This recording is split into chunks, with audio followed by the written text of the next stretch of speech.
Halo semuanya, kembali lagi dengan gue Leroy Black. Dan di edisi parfum review kali ini gue bakal ngomongin yang namanya Armani Code Absolu. So, long story short, gini. Untuk parfum Armani Code sendiri itu rilisnya tuh udah lama banget. Dan after that dia tuh ada flankers. Dan salah satu flanker yang paling terkenal dari dia itu namanya Armani Code Profumo. So, Armani Code Profumo itu bisa dibilang booming banget di saat I think it was 2017 or 2018, aku lupa. Dan itu terkenal banget. So I thought karena saking terkenalnya, I give it a try, but I don't like it at all. Ya, gue nggak suka sama yang namanya Armani Code Profumo. Dan kalau lu orang long time subscriber gue, lu orang pasti tahu gue nggak pernah mention yang namanya Armani Code Profumo sedikit pun malah, because I don't really like it. Cuman kemarin ini tahun lalu 2019 mereka rilis yang namanya Armani Code Absolu, dan gue akhirnya baru nyobain sekarang. Dan itu pun gue nyobain dengan decan seperti ini karena I'm not sure whether or not gue bakal suka atau enggak.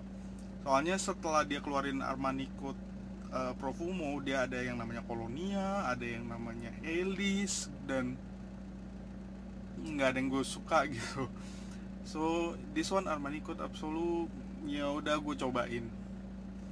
And setelah gue cobain decan ini, I really fall in love with this fragrance actually. Gini, gue spray dulu di tangan gue. Kita ngomongin langsung dari scent dan gue jelasin kenapanya ya. Opening dari parfum ini tuh bener-bener sweet orange kind of fruitiness, like really sweet, almost bubble gummy, tapi nggak nyampe teritori itu. Satu hal yang bikin gua bisa tertarik dengan Armani Code Absolu ini dibanding yang Profumo, karena ada satu aspek di Armani Code Profumo yang bikin dia kayak zingy, fizzy kayak gitu di awalnya, yang bikin gua agak off menurut gua, dan gua kurang suka. Dan di versi yang ini, fizziness-nya itu tuh bisa dibilang gone, hilang. Dan di sini langsung keluar yang namanya that fruitiness dipadu dengan tongkabin dan vanilla yang bikin dia tuh somehow jadi kayak smooth gitu. So openingnya ini gue bisa bilang ini tuh lebih refine, lebih smooth blended dibanding yang Profumo. That is why dari awal gue langsung bisa, oh I like this perfume, smooth. Memang ini sweet banget. So for those like who like sweet fragrance pasti bakal suka ini. Cuman fruitiness-nya itu lama-lama kayak dibungkus.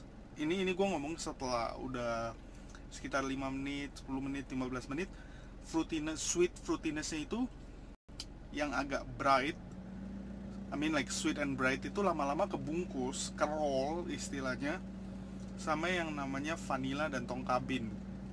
Dan vanilla tongkabin ini di parfum ini tuh dominan dari awal sampai habis. Dan di fase tengahnya ketika udah tembus setengah jam lah, at least di setengah jam sampai 1 jam itu mulai keluar sisi spiciness di parfum ini. Cuman spiciness-nya itu bukan kick to your face kind of spicy. Jadi dia tuh kayak memberikan satu kehangatan tersendiri spiciness-nya. Jadi tongkabinnya pun di sini bukan tongkabin yang gimana ya? Tongkabin di sini bisa dibilang sedikit manis, smooth dipadu dengan vanilanya itu. Dan vanilanya di sini bisa dibilang vanila yang lebih kayak bourbony kind of vanilla. Jadi agak bold, agak rounded gitu punya vanilla dicampur sama tongkabinnya sendiri. Dan itu tuh jadi enak banget, pleasant banget. So this perfume is all about tongkabin actually. Dan ada satu hal yang menarik lagi dari parfum ini yang bikin gue suka banget adalah ketika dia udah masuk fase dry down. Ketika dia mulai masuk fase dry down itu, dia bisa dibilang ngingetin gue sedikit dengan Guerlain yang parfum itu apa sih? L'Homme Ideal Eau de Parfum. Jadi itu dia ada sedikit, tong kabinnya itu memberikan sedikit powderiness dan that like cherry kind of vibe dicampur dengan sweat leather yang ada di, karena parfum ini base-nya adalah sweat leather. Jadi ketika sweat leather dicampur dengan tong kabinnya itu akan memberikan efek seperti yang gue bilang, powderiness dengan ada sedikit cherry vibe di parfum ini. Walaupun wanginya tuh nggak exactly the same dengan yang di Ideal Eau de Parfum, cuman it reminds me of. And one more thing, ketika opening dari parfum ini juga ngingetin gue sama yang namanya 1 Million Privé. That sweet orange, I really like it. So that two aspect roll into one. Jadi fase awalnya gue suka, ngingetin gue sama 1 Million Privé. Fase keduanya pas ketika tong kabinnya dan vanilanya udah bermain, sedikit mengingatkan gue dengan Five Delicious. Fase terakhirnya ngingetin gue dengan yang namanya L'Homme Ideal Eau de Parfum. So 3 aspek ini ketika digabung jadi satu, itu jadi yang namanya ini Armani Coupe Absolu. Gua nggak bilang bahwa parfum ini smells exactly kayak 3 parfum yang gue sebutin tadi, cuman mengingatkan gue. Dan itu adalah 3 parfum yang gue suka gitu, so I like it. Oke, kita ngomongin tadi kan udah ngomongin wanginya, sekarang kita ngomongin performance dari parfum ini. So parfum ini agak loud di awalnya, tapi lama-lama dia udah ketika udah 15-20 menit, setengah jam, dia udah mulai agak nurun itu loudness-nya. It projectionnya itu tuh sekitar 2 jam, dan dengan sentrailnya yang lumayan kuat. So parfum ini memang projectnya, walaupun ini parfum manis banget, dia projectionnya itu nggak loud banget, tapi dia lebih yang keluar pelan-pelan keluar gitu, apalagi ketika udah masuk ke fase mid phase nya. So this is a really good fragrance. Bisa dibilang ini kayak istilahnya Armani Coupe Profumo udah mulai dewasa, itu jadinya ini. So that's why I really like it, dan ini memang lebih suitable kayaknya untuk yang seumuran gue 30 plus, dan Armani Coupe Profumo itu lebih cocok buat 20 plus menurut gue. So gue udah ngomongin projectionnya, kita ngomongin sillage-nya.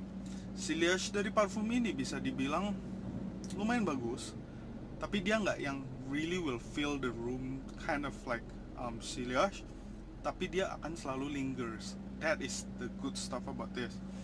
Dan longevity di kulit gua, di hari pertama gue cobain ini, gue cobainnya di malam hari dan sekitar jam 7 jam 8, dan ketika gue bangun tidur the next day jam 6-an itu masih ada di baju gue, it presents.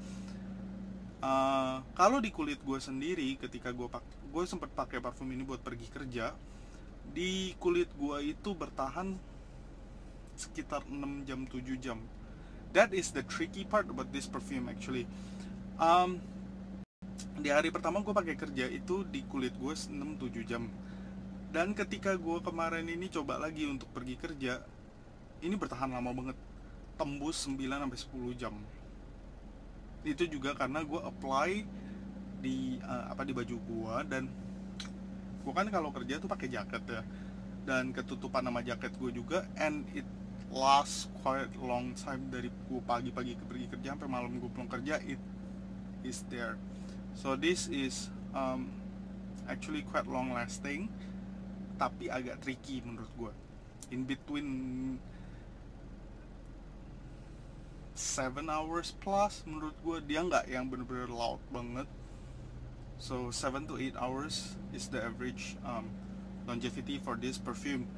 So gue udah ngomongin wangi, gue udah ngomongin performance, sekarang gue bakal ngomongin occasion. Parfum ini lebih cocok dipakai di malam hari sebenarnya, karena wangi-wangi yang gue bisa bilang it's like warm, slightly spicy, sweet. Ini parfum malam sebenarnya. Dan parfum ini menurut gue cocok banget lo pakai untuk dating atau untuk acara-acara malam. This is good stuff menurut gue. Untuk umur, I guess this one will be 25 plus at least. Dan untuk baju attire yang lu pakai pun juga tidak terlalu santai, agak grooming dikit menurut gua kalau ketika lu pakai parfum ini, karena this perfume gives that vibe that it's really nice.